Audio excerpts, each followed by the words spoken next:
মা, আমরা কি অনেক গরিব হয়ে গেছি মা? এই কথা যেমনই দোনো ছেলের মুখে বের হওয়া, নবী নন্দিনী ফাতেমার কলেজাখানা ফেটে গেল, কাঁদতে আরম্ভ করলেন। আরে বেটা, আজকে গরিব কথাটা তোরা কেন বললি বেটা? দোনো ছেলে বলছেন, মা গো বলবো না তো কি করব মা? মা গো, মা আমরা সত্যি কথা বলেছি মা। বেটা একবার বলো তোমরা কেন গরিব বলেছ? দোনো ছেলে বলছেন, মা গো ওই যে দূরে তাকিয়ে দেখো মা, ছোট ছোট ছেলেরা নতুন নতুন জামা পরে আছে মা। তার মানে মা কালকে হলো ঈদের নামাজ মা, অন্য অন্য ছেলেরা নতুন পোশাক পরেছে মা, আমরা কি নতুন পোশাক পাবো না? যেমন এই কথা বলা, হাইরে নবী নন্দিনী ফাতেমার চোখ দিয়ে যেন পানি থামলো না। দোনো বেটাকে বুকখানে পরে দিয়া গালে মুখে চুমা খাচ্ছেন বাবা। আর বলছেন, বেটা রে তোমরা এই ধরনের প্রশ্ন করেছো বেটা, তবে আমার কাছে উত্তর লিয়ে লাও বেটা। যখন তোমরা পোশাক চেয়েছো বেটা, যাও রে বেটা যাও, কালকে ঈদের নামাজের আগে আগে তোমাদের নতুন পোশাক তৈরি হবে বেটা। দোনো ছেলে বলছেন, মা এটা কেমন কথা বলছেন?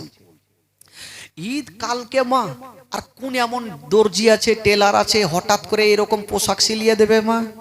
ফাতেমা বলছেন, বেটারে তোমরা চিন্তা করো না, আমি কথা দিলাম বেটা, কালকে যেখান থেকে হোক না কেন তোমাদের পোশাক দিয়ে দিব বেটা। দোনো ছেলে বলছেন, মা গো তুমি সত্যি কথা বলো মা, তুমি পোশাক দিবে কি দিবে না? বলেছিলেন বেটা রে আমি তোমার মা কোনদিন মিথ্যা কথা বলি নাই রে বেটা, আমি কথা দিলাম রে লাডলা, কালকে ঈদের নামাজের আগে আগে তোমাদের নতুন পোশাক তৈরি হবে বেটা। দোনো ছেলে ভাবছেন, মা তো কোনোদিন মিথ্যা কথা বলেনি, আজকে হয়তো মিথ্যা বলবে না। দোনো ছেলে মাকে বিশ্বাস করে চলে গেছেন। আর মা ফাতেমা তো জাহরা সন্ধ্যার টাইমে সিজদাতে পড়ে গেছেন, আল্লাহর দরবারে কাঁদছেন, আল্লাহ আল্লাহ গো কালকে ঈদের নামাজ, আমার দোনো বেটা নতুন পোশাক কি পাবো না? ভাইরে ফাতেমা কাঁদছে, চোখ দিয়া পানি। মা গো মা শুনেন ঘটনা, এই ঘটনা যখন বইয়ে পড়েছিলাম মা চোখের পানি ধরে রাখতে পারি। হাইরে নবী নন্দিনী ফাতেমা, কি হয়েছে ভাই? কে চিৎকার করছে কেন? আচ্ছা বাইরে আছে, ওদিকে কান দিয়েন না, একটু চুপচাপ বসে। হাইরে নবী নন্দিনী ফাতেমা বলছেন বেটার, বলছেন আল্লাহ গো আমার দোনো বেটার কাছে আমি ওয়াদা করেছি, আল্লাহ আমার দোনো বেটার জন্য নতুন পোশাক দিয়ে দিব। হাইরে ফাতেমা আল্লাহর দরবারে দুই খানা তুলেছেন বাবা, তবে ফাতেমার দোয়া আল্লাহ দরবারে কবুল হয়ে গেল। আমার মা বোনেরা যদি দোয়া করে তবে কবুল হবে না, কিন্তু ফাতেমার দোয়া আল্লাহ দরবারে কবুল হয়েছিল। কেন রে বাবা?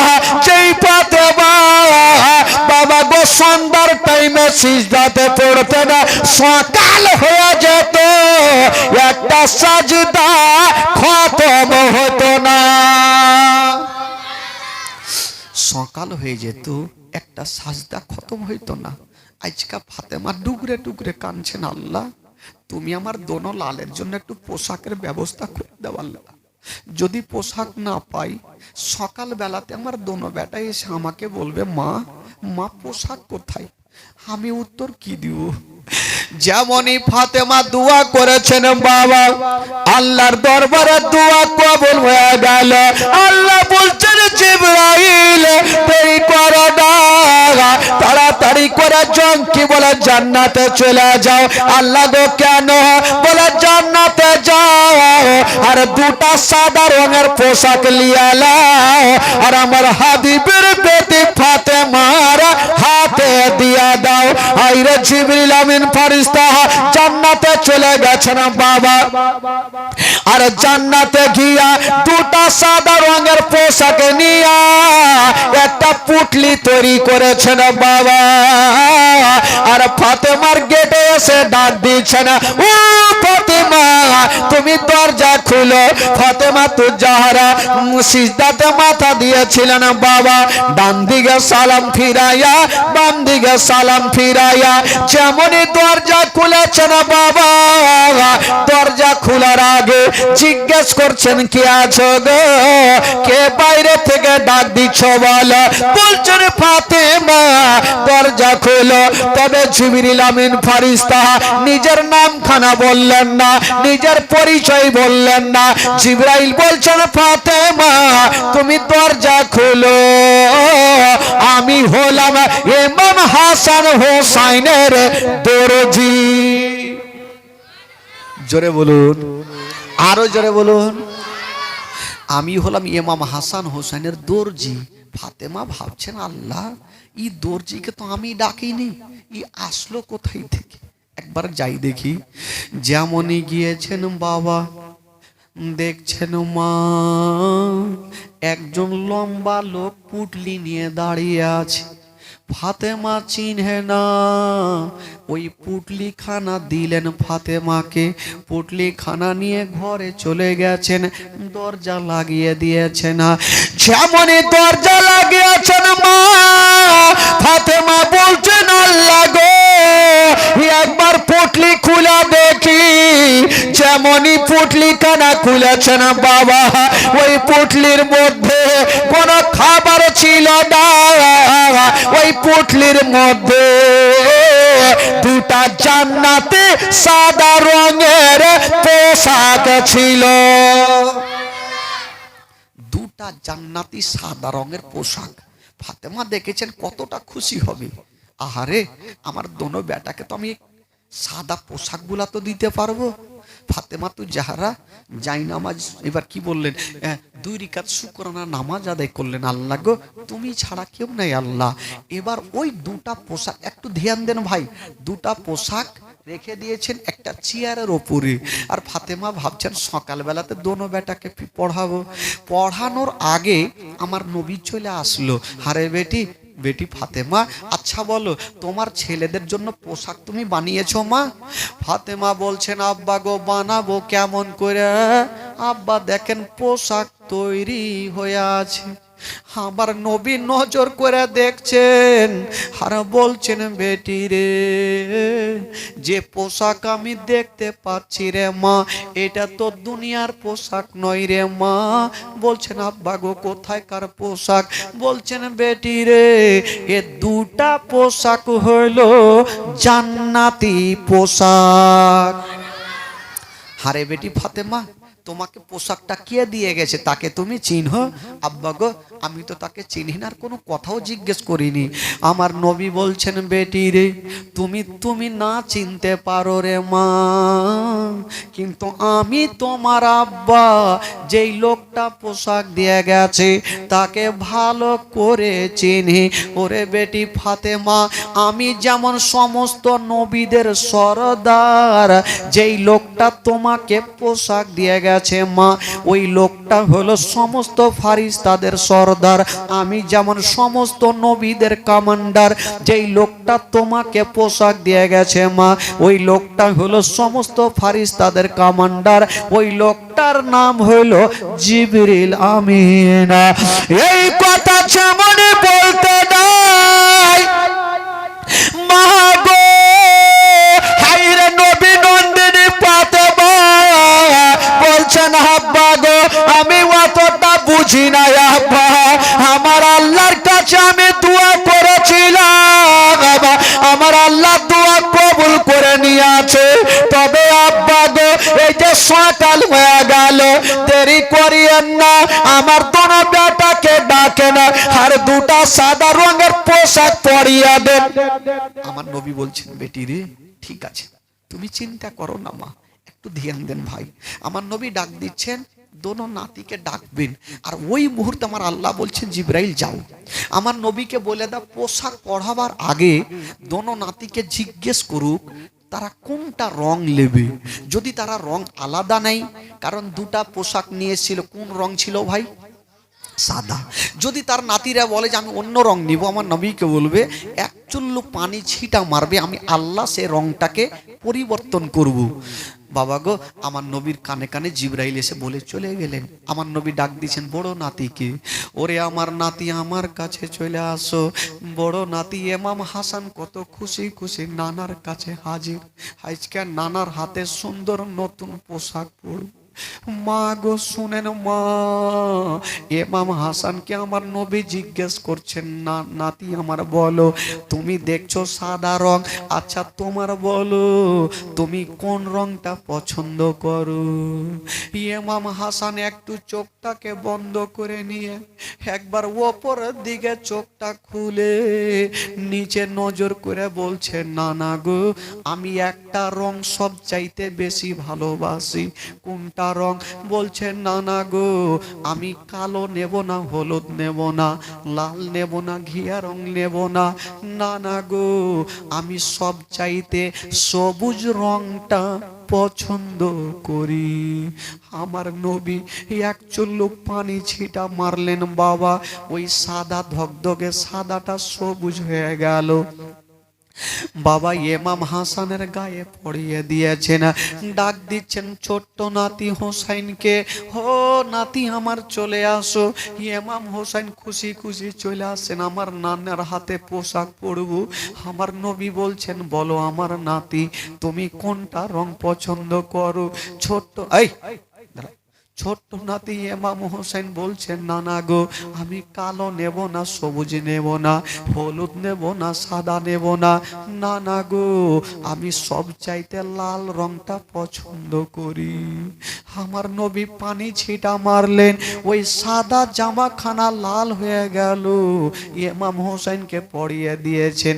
ইমাম হোসেন লাল জামা পরে একদিকে আছে, ইমাম হাসান সবুজ জামা পরে একদিকে আছে। কিন্তু বেরাদার, কোন বাপ এমন নাই ঈদের দিনে বেটাকে পোশাক পরাবার টাইমে কোনো বাপের চোখের পানি পড়বে না, সেই জন্য পড়বে না। ঈদের দিন মানে আমাদের খুশির দিন, বেটাকে পোশাক পরাবে।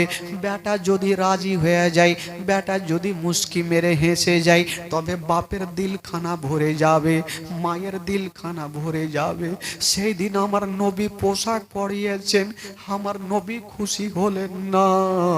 আমার নবীর চোখ দিয়ে ঝরঝর করে যেন পানি ঝরে গেল। হাইরে নবী নন্দিনী ফাতেমা পার্শ্বে বসেছিলেন। আব্বা গো, আব্বা গো, আপনি কানতে কেন লাগলেন আব্বা? ঈদের দিনে আপনি কানছেন কেন আব্বা? বলছেন, বেটি ফাতেমা, আজকে আমার দোনো নাতিকে পোশাক পরিয়ে দিয়েছি রে মা, কিন্তু আমি চোখের পানি ধরে রাখতে পারলাম না। আব্বা একটু বলেন আব্বা, আপনি কাঁদছেন কেন? আমার নবী বলছেন, বেটি রে, আমি কেন কাঁদছি রে মা, যদি তোমাকে কথাটা বলে দিই তবে তোমার পা থেকে জমিন সরে যাবে মা। আব্বা গো, বলেন কেন কাঁদছেন? নবী আমার বলছেন, বেটি রে, আমি এই জন্য কাঁদতে লাগলাম রে মা, ওই যে দেখছো আমার বড় নাতি আজকে সবুজ রংটা পছন্দ করেছে রে মা। এমন একদিন সময় আসবে রে মা, আমার বড় নাতিকে যখন দুশ্মনেরা বিষ পান করাবে, আমার বড় নাতির সমস্ত যেন শরীরখানা চেহারাখানা সবুজ হয়ে যাবে। এই জন্য আমার বড় নাতি আজকে সবুজ রংটা পছন্দ করেছে। আজকে আমার ছোট্ট নাতি লাল রংটা পছন্দ করেছে মা। কারবালার প্রান্তরে যখন দুশ্মনেরা তীর নিক্ষেপ করবে, তীর চালাবে, আমার হোসাইনের সিনাতে ৭২ খানা তীর লাগবে। সেদিন গোটা কারবালা রক্তাক্ত হয়ে যাবে। এই জন্য আমার ছোট্ট নাতি ওই লাল রংটা পছন্দ করেছে। হাইরে নবী নন্দিনী ফাতেমার চোখ দিয়ে পানি থামে না। আল্লাহ, আমার বড় বেটা বিষ পান করে ইন্তিকাল করবে, আমার ছোট্ট বেটা তীর খেয়ে আঘাত হয়ে দুনিয়া ছাড়বে, আমি মা কেমন করে সহ্য করিব? সন্তান যদি কষ্ট পায় তার থেকে মায়ের কলেজা খানা বেশি খা। হাইরে নবী নন্দিনী ফাতেমা কাঁদতে আছেন। আমার নবী বলছেন, বেটি তুমি কান্দিও না রে মা, কান্দিও না, কপালে যেটা লেখা আছে মা সেটা হবে। ফাতেমা বলছেন, আব্বা গো দুনিয়ার কথা মিথ্যা হবে, আপনার কথা মিথ্যা হবে না। তবে আব্বা গো আপনি কেমন করে জানলেন? বলছেন, বেটি রে আমি পোশাক পরাবার আগে জিবরিল আমিন আমার কানে কানে বলে গেছে, এই যে মাটিখানা দিয়েছে মা, আর বলে গিয়েছে এই মাটিখানা যখন রক্ত হবে সেদিন ইমাম হোসেন কারবালায় শহীদ হবে। এই কথা বলতে নাই হায়রে নবী নন্দিনী ফাতেমা চর করে কাঁদতে লাগলো। মা চোখের পানি যেন আর থামে না। আমার নবী বলছেন, বেটি রে বেটি তুমি চোখের পানি ফেলিও না রে মা, আমি সব সহ্য করিব, তোমার চোখের পানি সহ্য করব না। ফাতেমা বড় বেটাকে ডাক দিচ্ছেন, আমার বড় বেটা বিষ পান করে শহীদ হবে, ডাক দিচ্ছেন। বড় বেটাকে ডেকে নিয়ে একবার বুকখানে লাগিয়েছেন। কথা তো বলছেন না, যাহারে বেটা তুই বিষ পান করে দুনিয়া ছাড়। মা কথা বলে না, শুধু বড় বেটাকে নিয়ে গালে মুখে চুমা খাচ্ছে। ছোট্ট বেটাকে ডাক দিয়ে গালে মুখে চুমা খাচ্ছেন। দোনো ছেলে বলছেন, মা গো আজকে তুমি আদর করো কিন্তু কেন চুমা খাও মা? বলছেন, বেটা রে আমি কেন চুমা খাই আজকে তোমাদের বলবো না রে বেটা। তবে বলছেন, ফাতেমা ডাক দিচ্ছেন, আব্বা গো আমার দোনো বেটাকে আব্বা একটু আপনি ঈদগাহ ময়দানে নিয়ে যান। আব্বা আমার নবী পাক দোনো নাতিকে এতটা ভালোবেসেছেন বাবা। বলছেন, নাতিরা আর দেরি করিও না, দেরি করিও না, ঈদের দিনে আমার নবীর চোখের পানি খানা মুছে নিয়ে দোনো নাতিকে ঈদগাহ ময়দানে নিয়ে যাবেন বাবা। একটু দূর আগিয়ে গিয়েছেন, চিন্তা করেন আমার নবী নাতিকে এত ভালোবেসেছেন। আজকাল দেখবেন নানারা সব থেকে বেশি নাতিকে ভালোবাসে। একবার জোরে বলুন তো সুবহানাল্লাহ, আরো জোরে বলুন সুবহানাল্লাহ। গোটা মাজমা দুই হাত তুলে বলুন তো ইয়া রাসূলুল্লাহ। পিছনে হাত তুলছে না বাবা, চাচা দেরি করিয়েন না, জোরে বলুন ইয়া রাসূলুল্লাহ, বলুন ইয়া হাবিবাল্লাহ। আচ্ছা আপনাদের ঘুম লাগছে নাকি ভাই? হ্যাঁ শেষ করে দেব। যারা শুনবেন না হাত তুলেন তো। মাশাআল্লাহ, যারা শুনবেন মনে করছেন একটু হাত তুলে দেখান তো। যারা শুনবেন মনে করছেন, সবাই তো হাত তুলছে দেখছি। বেরাদরান ইসলাম বন্ধুগণ, আমার নবী দোনো নাতিকে ঈদগাহ ময়দানে নিয়ে যাচ্ছেন। তবে ইমাম হোসেন জিজ্ঞেস করছেন, না না আপনি তো আমাকে ঈদগাহ ময়দানে নিয়ে যাবেন না? না গো ওই যে অন্য অন্য ছেলেরা উঠে চেপে যাইছে না না। ওই ওই বস উনি যাবি রে উঠতে, কেমন কহিস রে, ভাষা কত সুন্দর, তাড়াতাড়ি আস বাবু। ইমাম হোসেন জিজ্ঞেস করছেন, না না, বলে কি হলো? বলছে, না না গো অন্য অন্য ছেলেরা ওই যে দেখেন উঠে চেপে যাচ্ছে না না। না না আমাদের উঠ কই? আমার নবী বলছে উঠ। বলছে, নাতি চিন্তা করতে হবে না, আমার নবী একটু বুড়ো হয়ে বসে গেছেন বাবা। আর বলছেন, নাতিরা তোমরা দেরি করো না, আমার পিঠের উপরে তোমরা চেপে যাও। জোরে বলুন। কতটা নাতিকে ভালোবেসেছেন। আজকাল নানা নাতিতে মোহব্বত সবারই থাকে, থাকে না ভাই? বাড়িতে সবারই থাকে, কিন্তু নানা না মানলে নাতি মানে। নানা নাতি জালসা শুনতে গেছে জানেন, তবে নানা নাতি জালসা শুনতে বসে আছে, সামনে মাওলানা সাহেব বক্তব্য দিচ্ছেন। এই কেউ ঘুটনির ওপর থেকে কি বলে লুঙ্গি উঠাইবেন না। ঘুটনি বুঝলেন? ঘুটনি কোনটাকে বলে? হাইন, আইন না গাইন কি কিছু আল্লাহ জানে। বলছে ঘুটনির ওপর থেকে লুঙ্গি যেন না উঠে। তো নাতি নানা নাতি দুটা তো শুনেছে, শোনার পর বাড়ি যাইছে। চল নাতি বাড়ি যাব। যাইতে যেতে একটা ছোট্ট নদী ছিল, নদী পার হয়েছে। তো নাতি তাকিয়ে দেখছে যে নানার লুঙ্গি কিচ্ছু ভিজায় না, শুক্ষা আছে, আর নাতির লুঙ্গি গোটটা ভিজে গেছে। তো নানা জিজ্ঞেস করছে নাতিকে, এই তোর লুঙ্গি কেন ভিজাবে? বলছে না না, মাওলানা সাহেব ওয়াজ করলে যে ঘুটনির ওপর থেকে লুঙ্গি না উঠে, পানি বেড়ে গেছে তাই ভিজে গেছে, উঠাইনি। তো নাতি জিজ্ঞেস করছে নানাকে, না না আপনার লুঙ্গি শুক্ষা কেনে? বুঝে ধুর পাগলা, যেমন যেমন পানি বেড়েছে লুঙ্গি মাথায় তুলেছে। বুঝে কেনা মাওলানা সাহেব ওয়াজ করলো মনে নেই? বলে ধুর পাগলা, জালসা শুনে চুল দাড়ি পাইকে গেল, যেঠে শুনেছি ওইটা লুঙ্গি ঝেড়ে চলে এসছে। তো এই তো অবস্থা ভাই, নানা নাতিতে আর কি হয়, মজাও হয়। আমার না ইমাম হাসান হোসাইন বলছেন, না না গো ওরা তো উঠে চেপে যাচ্ছে, না না আমাদের উঠ কোথায়? আমার নবী বলছে উঠের তোমাদের দরকার নাই, তোমরা আমার পিঠে চেপে যাও। এবার ইমাম হোসেন পিঠে চেপে গেছে, দেখছেন আমার নবী চলছে আস্তে আস্তে, বলছে না না গো ওরা তো উঠে চেপে আছে, ওরগে হাতে ফের লাগাম দেখা যাইছে, রশ্মি টানছে, আমাদের রশ্মি কই? আমার নবী বলছে তোমাদের রশ্মি দরকার নাই। আমার নবীর জুলফ মোবারক, চুল মোবারকা বড় বড় ছিল, বলে তোমরা আমার চুল জোরে করে ধরে নাও। আর যদি তোমাদের মনে লাগে আমাকে জোরে চলতে বলবে, চুল তোমরা জোরে টান দিবে, আমি জোরে চলবো, আর আস্তে টানলে আস্তে চলবো। দেখেন আমার নবী দোনো নাতিকে কতটা ভালোবেসেছেন। এই জন্য তো কবি লিখেছেন, বাবা দুই কাঁধেতে বসে আছেন আমার হাসান হোসাইন, ধীরে ধীরে চলেন নবী ঈদগাহের ময়দান। একটু জোরে বলুন। আমার সঙ্গে গোটা মাজমা পড়েন তো দেখি, ইমানটা তাজা হবে, ঘুমটা ভাঙবে। গোটা মাজমা একটু দিল থেকে, প্রাণ থেকে গোটা মাজমা, কেউ চুপ করে থাকবেন না, খোদার কসম সবাই পড়বেন।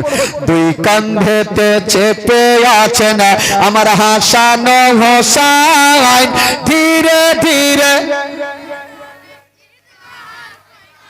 ধীরে ধীরে চলেন নবী ঈদগাহের ময়দান, দুই কাঁধেতে চেপে আছেন আমার হাসান।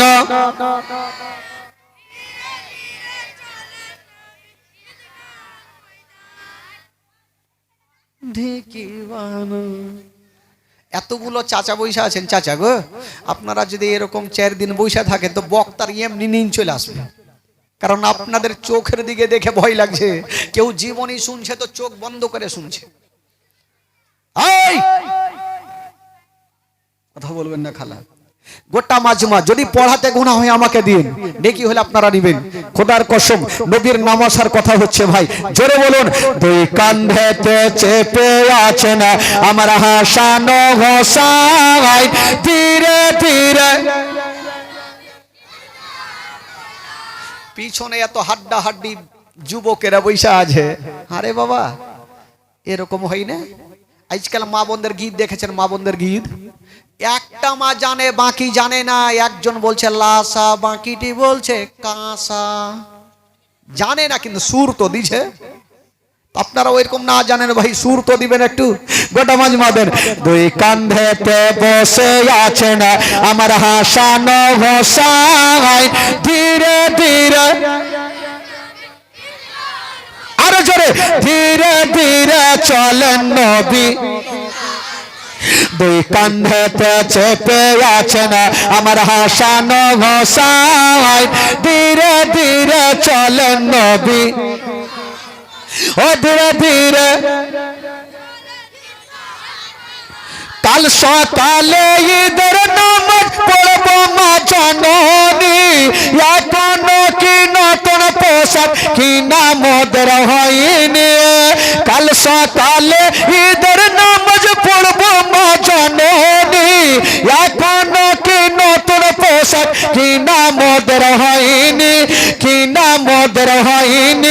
जन्नत रानी माँ फातिमा जन्नत रानी माँ फातिमा कोरोना बयान धीरे धीरे चलन नबी ईदगाहर मैदान धीरे धीरे দুই কাঁধেতে চেপে আছেন আমার হাসান হোসাইন ধীরে ধীরে চলেন নবী ঈদগাহর ময়দান ধীরে ধীরে চলেন নবী ঈদগাহর ময়দান ও পিতা আমার শেরে খুদা মাতা জান্নাত রানী আরে নানা আমার কমলিওয়ালা মক্কি ও মাদানী পিতা আমার শেরে खुदा माता जन्नत रानी नाना अमर कमली वाला मक्कियो मदानी मक्कियो मदानी लौटते पार निशान लौटते पार निशान जेब मरवार धीरे धीरे चले नबी ईदगाहर मैदान धीरे धीरे দুই কাঁধেতে চেপে আছেন আমার হাসান হোসাইন ধীরে ধীরে চলেন নবী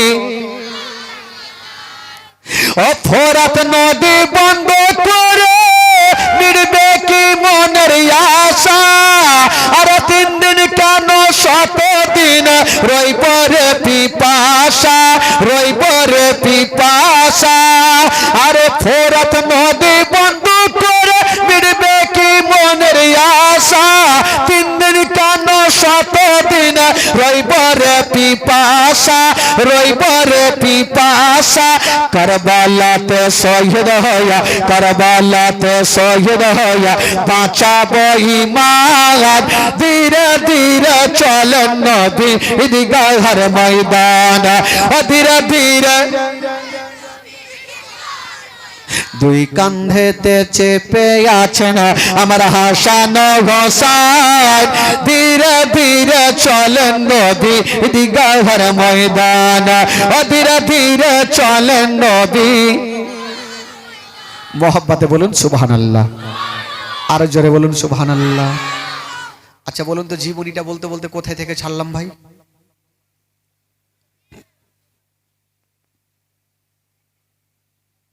কুন্ডা থেকে ছাড়লাম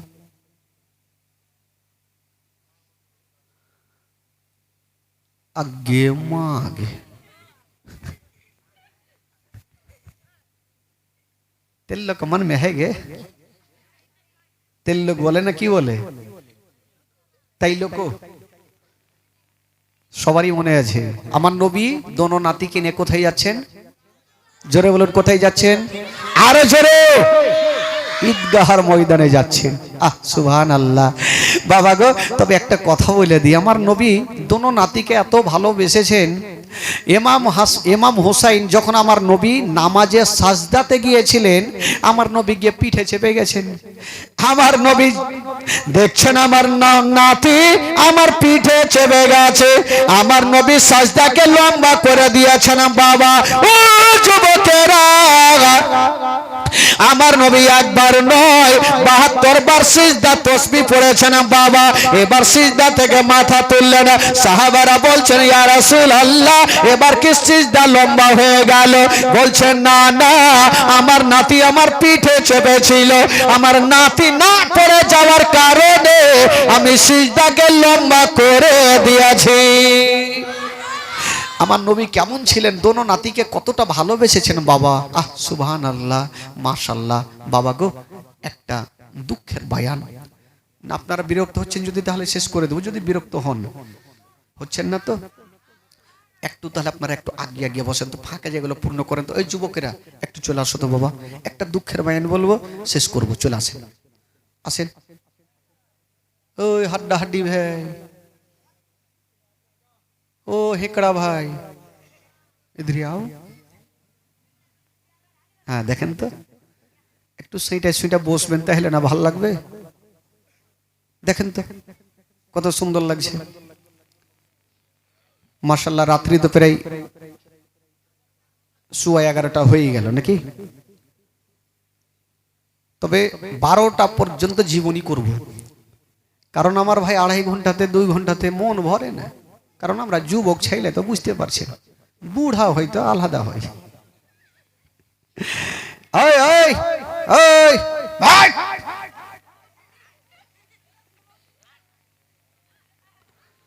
আলাদা হয়, কারণ আপনারা মহব্বত ভালোবাসা দিয়ে এরকম বসে থাকবেন। 4 দিন ইনশাল্লাহ 3 ঘন্টা 2.5 ঘন্টা করে জীবনী হবে, মিনিমাম 2.5 ঘন্টা, 2.5 ঘন্টার নিচে না, মানে 2 ঘন্টা। অনেক বক্তা থাকে যে 2 ঘন্টা বলে দিল শেষ, আমি হবে না ভাই, 2.5 থেকে 3 ঘন্টা বলবো ইনশাল্লাহ। থাকলেও ভালো আর না থাকলেও ভালো, না থাকলে আর কি করবো, এমনি এমনি বইকে চলে যাবো। তবে আসুন একবার জোরে সোরে গোটা মাজমা দরুদ পাক পড়ুন, গোটা মাজমা পড়ুন। আল্লাহুম্মা সাল্লি আলা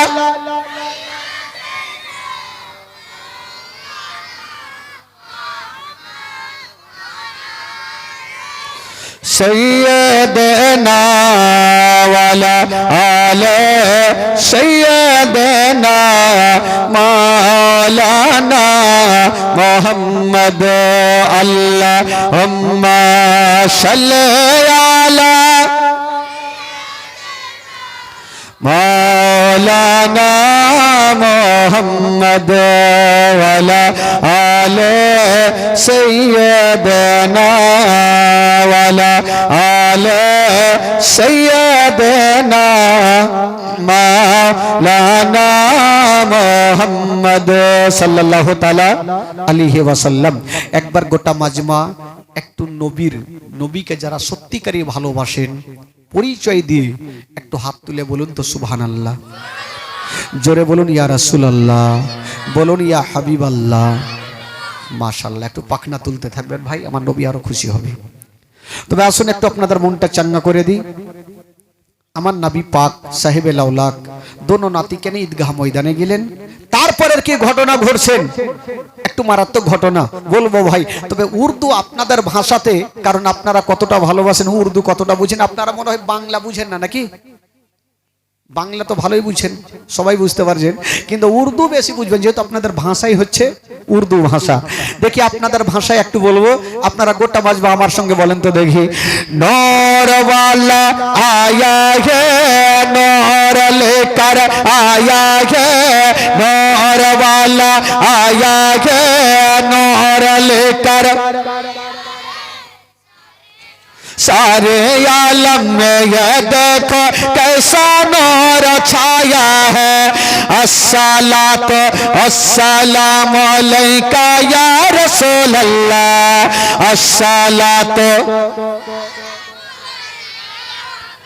गोटा मजमा नूर वाला आया है, नूर लेकर आया है, नूर वाला आया है, नूर लेकर मैं ये देखो कैसा नूर छाया है। अस्सलातो अस्सलामु अलैका या रसूल अल्लाह, अस्सलातो अस्सलामु अलैका या हबीब अल्लाह, अस्सलातो अस्सलामु अलैका या रसूल अल्लाह।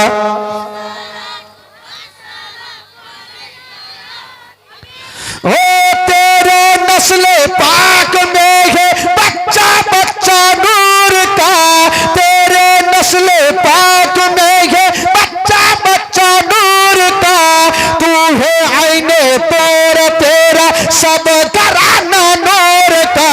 नूर नूर नूर वाला आया है, नूर लेकर आया है, नूर वाला नूर लेकर आया है। सारे आलम में ये देखो कैसा नूर छाया है। अस्सलातो अस्सलातो अस्सलामु अलैका या हबीब अल्लाह, अस्सलातो अस्सलामु अलैका या रसूल अल्लाह, अस्सलातो अस्सलामु अलैका या हबीब अल्लाह। ओ जब तलक ये चांद तारे झिलमिलाते जाएंगे, जब तलक ये चांद तारे झिलमिलाते जाएंगे, तब तलक जश्न विलादत हम मनाते जाएंगे।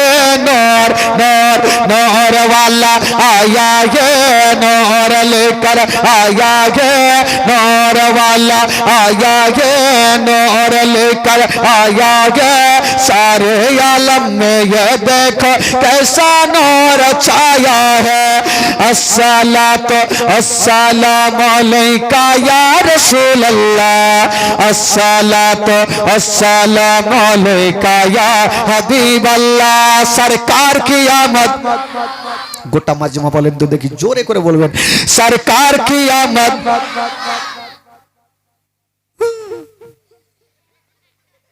এরকম হবে আরো নবী খুশি হবে দুই হাত তুলে দেখাবেন সরকার কি আমদ যারা নবীকে ভালোবাসে তারা হাত তুলবে আর যারা আবু জেহেলকে ভালোবাসে এইভাবে শুইতে যাবে দেখি কাকে ভালোবাসেন গোটা মাজমা সরকার কি আমদ এইভাবে তুলিয়েন না কারণ নাকে মুখে লাগবে নিজে নিজে মায়ের পিঠ হবে গোটা মাজমা তুলেন সরকার কি আমদ দিলদার কি আমদ যারা মোচা বলে যারা ঝমকে বলে আউয়াল কি আমদ আখির কি আমদ জাগির কি আমদ বাতিন কি আমদ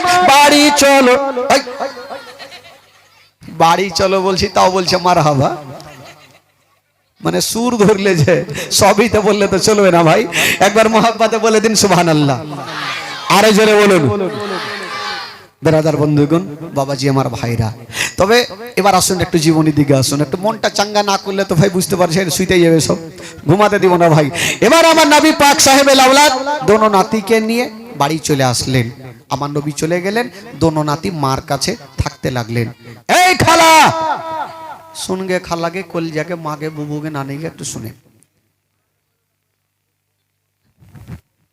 कोई जे खालार घे गजल जे कुंटा छाल्ला जाने कुंटा गजल और घे एक गेरा में बीड़ी चले है चले नहीं दिखे मनो है बीड़ी बने है गे आगे माँ आगे बीड़ी कालिए चौकर माटी ते सब जगह ते चले ওই যে পাটুয়া টলি গেলাম ওরা বলছে বিড়ি বাঁধি আমরাও সুবহানাল্লাহ মা বোন গো তোমরা বিড়ি যতই বাঁধো না স্বামীর সেবা না করিলে জান্নাত পাবে না একসঙ্গে সুবহানাল্লাহ বলবেন একসঙ্গে বলবেন না হলে এই লাইনটা গোটা রাত পড়েই যাবে একসঙ্গে তৈরি হয়ে যান মা বোন গো তোমরা বিড়ি যতই বাঁধো না স্বামীর সেবা না করিলে জান্নাত পাবে না মা বোন গো তোমরা বিড়ি যতই বাঁধো না নামাজ রোজা না করিলে জান্নাত পাবে না ও দলে দলে দলে দলে দলে দলে দলে দলে দলে দলে বসে তোমরা গল্প গুজব করো কে কতটা বিড়ি বাঁধতে পারো আনা আনি ধরো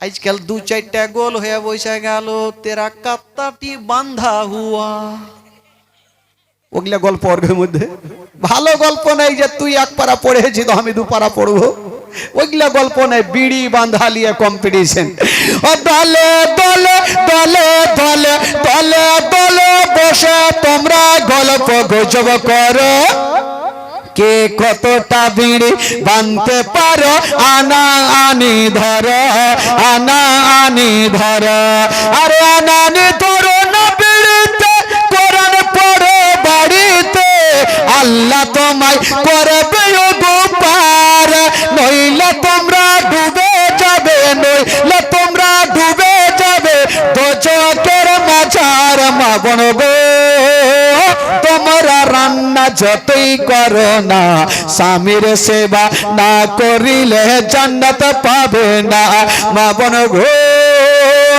তোমরা বিড়ি যতই বাঁধো না স্বামীর সেবা না করিলে জান্নাত পাবে না গজলটা কাইলকে বলবো গোটা আজকে বাকি থাক এবার একটা ঘটনা শুনেন তারপর ইনশাআল্লাহুল আজিজ 11:30 হয়ে গেল 12টার মধ্যে কমপ্লিট করব, দোয়া করব, আর লাস্ট একটা মারাঠি, ভোজপুরি, গুজরাটি, ইংরেজি বলে তারপরে নামবো। একটু তৈরি থাকেন।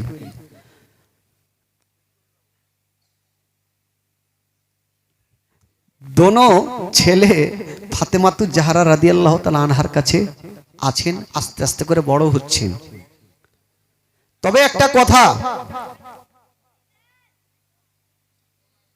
শেরে খোদা আলী রাদিয়াল্লাহু তাআলা আনহু ফাতেমাতুজ জাহরাকে এতটা ভালোবেসেছেন, কোনদিন একটা বড় কথা বলতেন না। জোরে বলুন সুবহানাল্লাহ। এত বিবিকে ভালোবেসেছেন শেরে খোদা আলী, আর ফাতেমাও এত ভালোবেসেছেন নিজের স্বামীকে। একদিন শেরে খোদা আলী ফাতেমার কাছে চলে আসলো, এসে বলছেন, ফাতেমা আচ্ছা বলো তুমি আমাকে কতটা ভালোবাসো? তো ফাতেমাতুজ জাহরা বলছেন, স্বামী গো আপনাকে এত এত ভালোবাসি যেটা উচ্চারণ করা যাবে না, প্রচুর ভালোবাসি। তো শেরে খোদা আলী বলছে, বিবি যখন আমাকে এত ভালোবাসো আমার কাছে কিছু চাও তো দেখি, তুমি যাই চাইবে আমি তোমাকে দিব। তো ফাতেমাতুজ জাহরা বলছেন, স্বামী গো আপনার কাছে আমি চাইতে পারবো না। বলে কেন? আপনার কাছে চাইবো, যদি আপনি দিতে না পারেন আপনি ছোট হবেন। স্বামী গো আমি আপনাকে কখনো ছোট করতে পারবো না, আপনি হচ্ছেন আমার মাথার তাজ। জোরে বলুন সুবহানাল্লাহ। আপনাকে ছোট করতে পারবো না। তো আলী বলছেন, ফাতেমা একবার তো চেয়ে দেখো আমি তোমাকে দিতে পারি কি পারি না।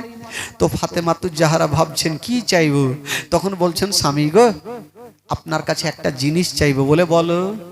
শেরে খোদা আলী ভাবছে কি যে চাইবে আল্লাহ জানে, কিন্তু দেখেন ফাতেমাতুজ জাহরা বলছেন, স্বামী গো আপনার কাছে টাকা নেবো না, পয়সা নেবো না, ধন দৌলত আমি কিছুই চাই না, শুধু আপনার কাছে 2টা আপেল নিব। জোরে বলুন সুবহানাল্লাহ।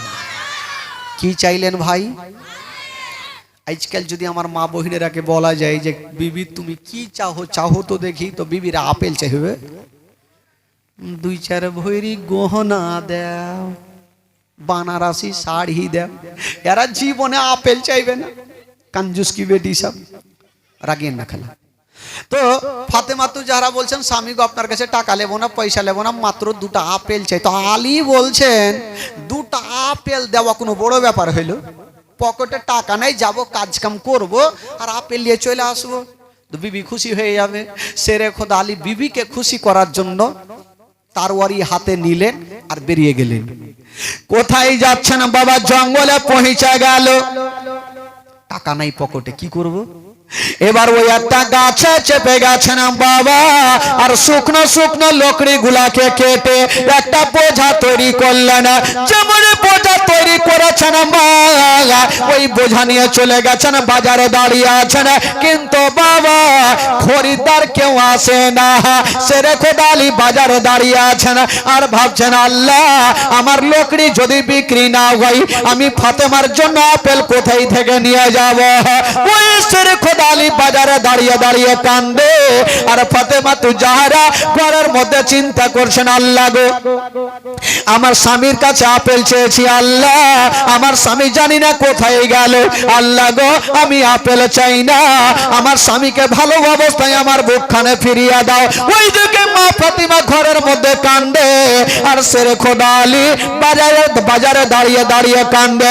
কোন বাবা লকড়ি কেনার জন্য খরিদ্দার আসে না। শেরে খোদা আলী ভাবছেন, আল্লাহ আমার লকড়ি যদি বিক্রি না হয় আমি আপেল দিতে পারবো না, ফাতেমা নারাজ হয়ে যাবে, ফাতেমা রাজি হবে না। ওই আলী কান্দতে ছিল, কত ইজ্জমান্তাসা কত জিল্লমান্তাসা, ইজ্জতের মালিক আল্লাহ, জিল্লতের মালিক আল্লাহ। একটা খোদার বান্দা চলে আসিল, বলছেন, আলী আচ্ছা বলো তোমার লকড়ির দাম কত? আলী বলছেন, ভাই রে আমি দাম বলবো না, যা পারবে দিয়ে যাও, আর লকড়ি তুমি নিয়ে যাও। ওই লোকটা লকড়ি নিয়ে গেল, অল্প টাকা দিলেন, আর ওই টাকা থেকে শেরে খোদা আলী 2টা আপেল কিনলেন। বাবা গো আপেল কিনে নিয়ে চলে যাচ্ছেন খুশি খুশি। আজকে ফাতেমা রাজি হইবে, বিবিকে খুশি করার জন্য চলে যাচ্ছেন। ভাই যাচ্ছেন তো কয়েকজন ফারিস্তা আরজ করছেন আমার আল্লাহকে, বলছেন আল্লাহ গো, আজকে আলী তো যাচ্ছে বিবিকে খুশি করার জন্য, আল্লাহ আজকে আলীর পরীক্ষা লিও। আমার আল্লাহ বলছেন ও ফারিস্তারা শুনে আল্লাহ, আমার আলীকে কোনোদিন কেউ ফেল করতে পারবে না। আমার আলী জান প্রাণ থেকে বেশি ইসলামকে ভালোবাসে। জোরে বলুন। আমার আলীকে ফেল করতে পারবে না। তো ফারিস্তারা বলছেন আল্লাহ গো, একবার তো গিয়ে দেখি। তবে ফারিস্তারা বলছেন আল্লাহ আলীকে ফেল করবই করব। বলে যাও, হুড়কি খাবে তো যাও। এই বাবা ফকির সেজে আলীর সামনে গিয়ে দাঁড়িয়ে গেল। বলছে আলী গো, আজকে তুমি বাড়ি যাচ্ছ, তবে আমি 2 দিনের ভুকা পিয়াসা, যদি পারো তবে কিছু খাবার দিয়া দাও। আলী বলছে ভাই রে, আমার কাছে কিছুই নাই। ওই ফকির বলছে আলী, আমি দেখেছি তোমার কাছে 2টা আপেল আছে। আলী ভাবছে জানলে কি করে, আপেল আছে জানলে কি করে? আলী ভাবছেন আল্লাহ, এই ফকিরকে যদি দিয়ে দিই আপেল, তবে ফাতেমাকে কি করে রাজি করব? ফাতেমা বাড়িতে বসে আছে, এই যে স্বামী আমার আপেল নিয়ে আসছে, ফকিরকে দিলে কি হবে? তো ফকির একটা কথা বলছেন উচ্চ সুরে, আলী আজকে যদি তুমি 2টা দান করো, আল্লাহ তোমাকে 20টা দিবে। একটা দান করলে 10টা পাবে, 2টা দান করলে কটা? 20টা পাবে। আলী ভাবছেন কি করব, দান করব কি করব না। তবে আলী চিন্তা করছেন আল্লাহ, আজকে যদি আমি ফকিরকে দান না করি, তবে কাল হাসরের মাঠে আমার নবীর সামনে জবাব দিতে পারবো না। আলী বলছেন আল্লাহ, আমি ফাতেমার হাত ধরে আমি বুঝিয়ে দিব, কিন্তু আমি এই ফকিরকে ঘুরাবো না। যে 2টা আপেল ছিল ওই ফকিরকে দিয়ে দিলেন বাবা। আর ফকির বলে গেলেন আলী, তুমি একটা দান করেছো, একের বদলে 10টা পাবে, 2টা দিয়েছ, 2-এর বদলে 20টা পাবে। এই কথা বলে ফকির চলে গেল।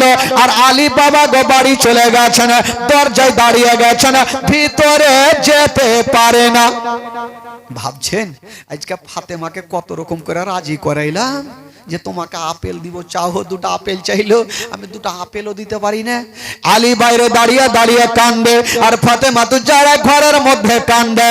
ও যুবকেরা, ও আমার সোনামানিকেরা, আলী বাইরে দাঁড়িয়ে কান্দে, আর ফাতেমা ঘরের মধ্যে কান্দে। আলী হাত তুলেছেন, আল্লাহ ও রব্বুল আলামিন, আল্লাহ গো, আজকে খালি হাতে আমি ফাতেমার কাছে যাব কেমন করে? আল্লাহ গো, তুমি আপেলের ব্যবস্থা করে দাও।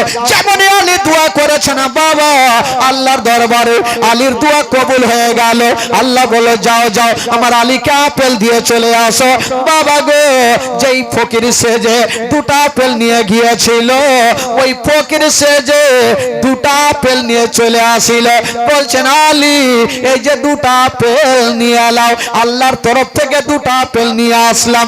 আলী বলছেন ভাই রে, তুমি তাড়াতাড়ি চলে যাও। বলে কেন?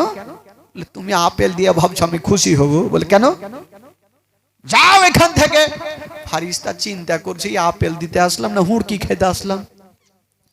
বলছে একটু আগে আমাকে বলে গেল একটা দান করলে 10টা পাবে, 2টা করলে 20টা পাবে। আমি তো আল্লাহর রাহে 2টা দান করেছি, ফের ঘুরিয়ে 2টা কেনে 20টাই নিয়ে আইছো। এই ফারিস্তা গেল, আল্লাহ গো, কি ব্যাপারে এমন লোকের কাছে পাঠালেন, হুড়কি খাইতে হয়েছে? বলে তোর হুড়কি খাওয়া ভালো, ভাগ্য ভালো, তোকে হুড়কি দিয়েছে, তোকে মারেনি। যাও, তুমি একটু আগে বললে একটা দান করলে 10টা, 2টা দান করলে 20টা, তো তোমাকে 2টা দান করেছে, ফের তুমি ঘুরিয়ে 2টা দিতে গেছো, চট করে যাও। ওই বাবা গো কি করলেন, এবার ওই আল্লাহর ফারিস্তা এবার 20টা আপেল নিয়ে চলে গেছেন। যেমন 20টা আপেল নিয়ে গেছেন বাবা, সেরে খোদা আলী ওই 20টা আপেল নিয়ে চলে যাচ্ছেন। আমার আল্লাহ বলছেন ফারিস্তারা শোনো, তোমরা একটা কথা শুনালা, আমার আলী জান প্রাণ থেকে বেশি ইসলামকে ভালোবাসে। আমার আলী জান প্রাণ থেকে বেশি ইসলামকে ভালোবাসে। এই জন্য উনি জানে আজকে যদি দান না করি কাল হাসরের মাঠে আমার নবীর সামনে আমি জবাব দিতে পারবো না। এই জন্য আলী বাবা গো 2টা আপেল দান করেছিলেন। এবার নিয়ে গেলেন ফাতেমাতুজ জাহরাকে দিচ্ছেন 20টা আপেল। সমস্ত ঘটনা বললেন। ফাতেমাতুজ জাহরা বলছেন স্বামী গো, ওগো আমার মাথার তাজ, সর্বপ্রথম চলুন আল্লাহর দরবারে 2 রাকাত শুকরানা নামাজ আদায় করে নিব, আমার আল্লাহ যা করবে ভালো করবে।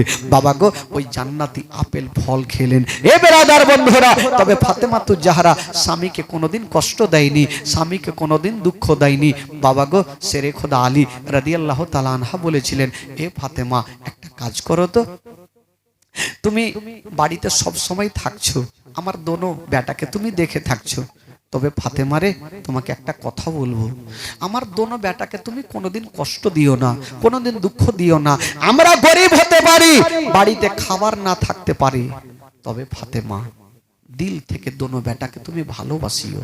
বাবা গো একদিন করে করে 3 দিন পর্যন্ত ফাতেমার বাড়িতে খাবার ছিল না, তবুও ফাতেমাতুজ জাহরা দোনো বেটাকে ধিক্কার দিয়ে তাড়ায়নি।